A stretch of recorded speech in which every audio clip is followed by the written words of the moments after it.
আমাদের একজন চায়ের দোকানদার, ওনার পুঁজি আছে 1000 টাকা, জরিমানা করে 5000 টাকা। এই 5000 টাকা দেওয়া আমাদের পক্ষে সম্ভব না।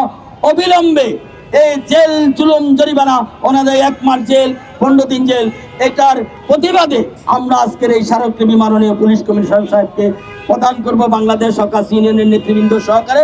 আমরা ইতিমধ্যে সরকারের বিভিন্ন সংস্থা থেকে আলাপ আলোচনা আমাদের সাথে হচ্ছে, তবে আমরা সরকার যে প্রপোজাল প্রস্তাবগুলো দিচ্ছে আমরা খুবই সন্তুষ্ট।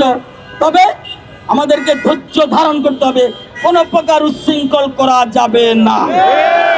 বাংলাদেশ হকার্স ইউনিয়ন শান্তিতে বিশ্বাসী, শৃঙ্খলায় বিশ্বাসী। বাংলাদেশ হকার্স ইউনিয়ন আপনারা জানেন অতীত সরকারের আমলে আন্দোলন সংগ্রাম করেছি, ন্যায্য দাবি নিয়ে আমরা রাজপথে ছিলাম, কোনো বিশৃঙ্খলা করি নাই, কোনো গাড়িতে আমরা ইট পাটকেল মারি নাই, কোনো রিক্সা বা গাড়িতে আমরা হাত দিই নাই। আমাদের শান্তিপূর্ণ সমাবেশ। পাঞ্জাবের জগতে একটি বিশ্বস্ত নাম শাবাব এথনিক ওয়্যার।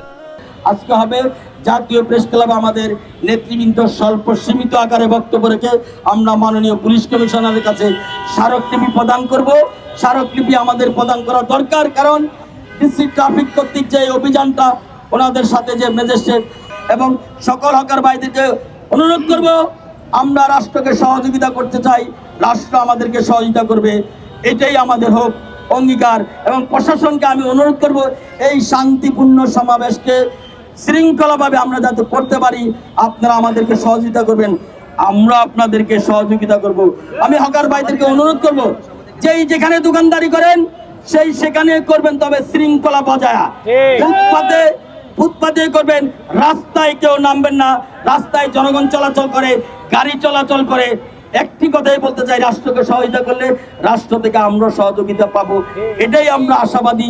তাই আমরা সুশৃঙ্খলভাবে আমাদের মিছিলটা এখান থেকে জাতীয় প্রেস ক্লাবে যাব। আপনারা সকলে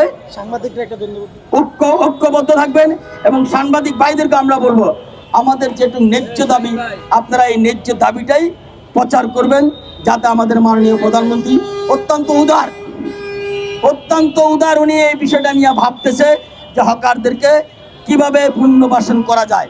আমাদের দাবি পুনর্বাসন করা ছাড়া আমরা স্ব অবস্থানে হকারি করব, তবে সেটা একটা নিয়ম শৃঙ্খলার মধ্যে থাকতে হবে।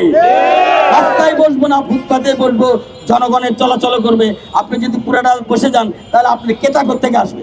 কেতা আসারও জায়গা রাখতে হবে, জনগণও হাঁটতে হবে, আপনাকে আমাকে রুটির ব্যবস্থা করতে হবে, সেটা সুন্দর পরিবেশ ডিসিপ্লিনের সাথে করতে হবে।